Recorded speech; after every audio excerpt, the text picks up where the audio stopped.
my name is Mary Sullivan. I am the case manager for Gender Expansive Medical Services at the UVA Teen and Young Adult Health Center, and I also coordinate programming for an organization called Side by Side, which provides support for LGBTQ youth in our area. We run 2 support groups, and we do trainings with local youth serving agencies.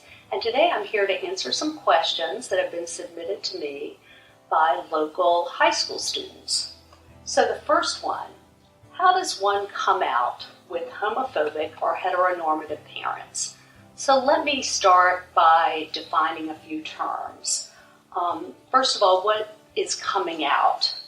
And the Human Rights Campaign defines coming out as the process in which a person first acknowledges, accepts, and appreciates their sexual orientation or gender identity and begins to share that with others. So coming out is definitely a process, and the most important aspect of it is determining whether or not you're going to be safe when you come out and with whom you come out.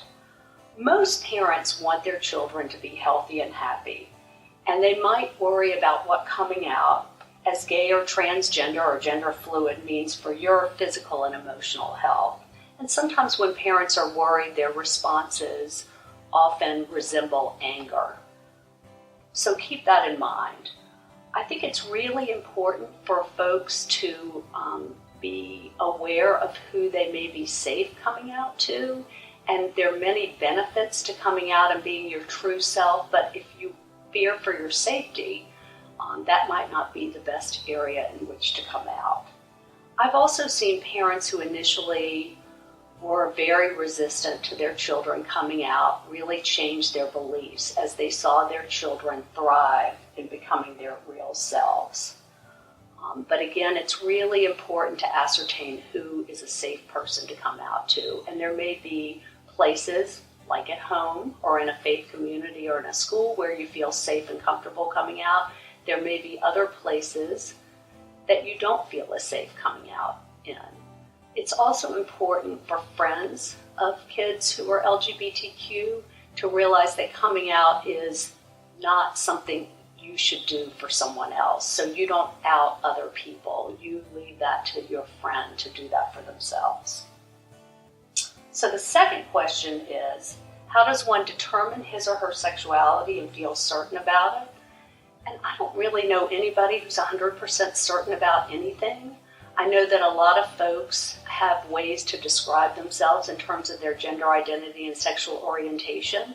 And sometimes those labels are stable and static over their whole lives. And sometimes the way they describe themselves might change. I'll give you one example. Some folks describe themselves as ace or asexual, which means they have no interest in sexual activity or being in a sexual relationship.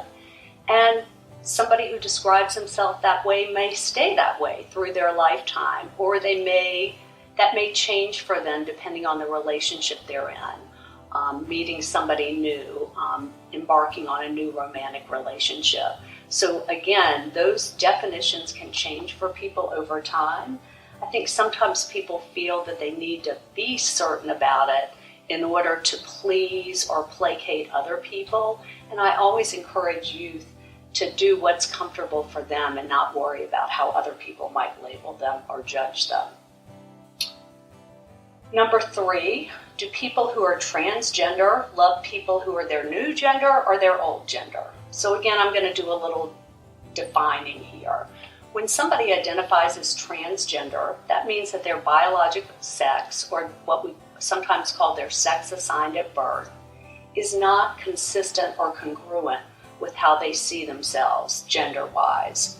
So some people are transgender, sex assigned at birth, but feel like they're male, even though their sex assigned at birth is female. Other people describe themselves as gender fluid or gender non-binary, binary being we live in a culture that defines gender as male or female only, and we're realizing that there's a lot more fluidity in gender than just being either male or female. So I also would not call someone who is transgender their new gender or their old gender. Their gender is how they identify themselves. And they would say that's how they've always been, that it's not new and it's not old.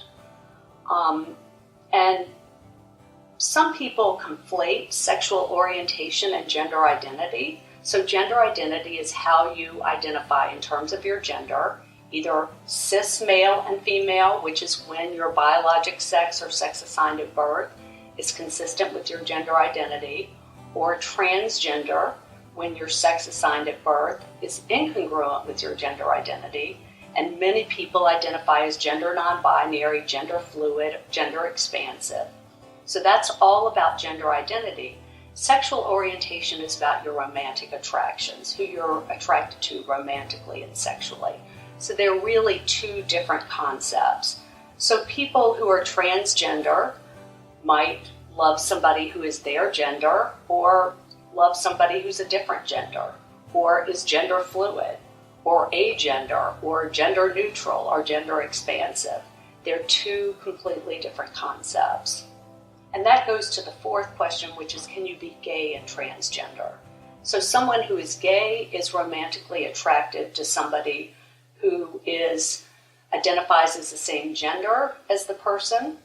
And you can be gay and transgender. You can be straight and transgender. Again, the two concepts of gender identity and sexual orientation are not the same.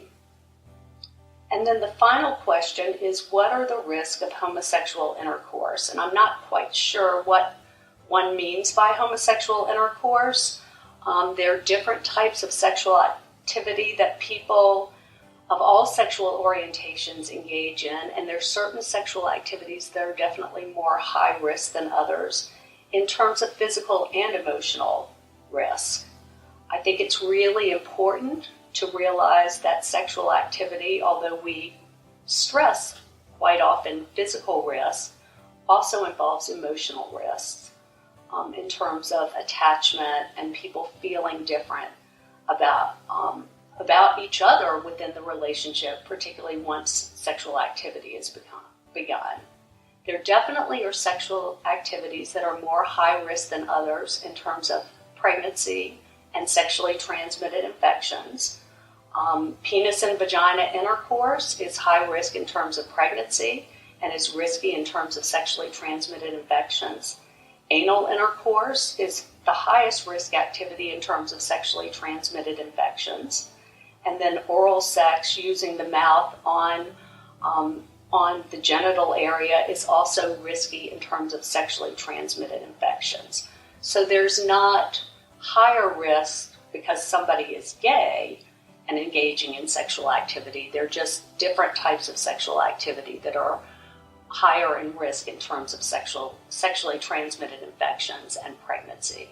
And so we really encourage using effective forms of birth control to prevent unintended pregnancies, and also using condoms and dental dams to reduce the risk of contracting or transmitting a sexually transmitted infection. And these are all issues that we work a lot with at the UVA Teen and Young Adult Health Center. So if you have other questions or concerns around these areas, don't hesitate to reach out to us. Thanks so much.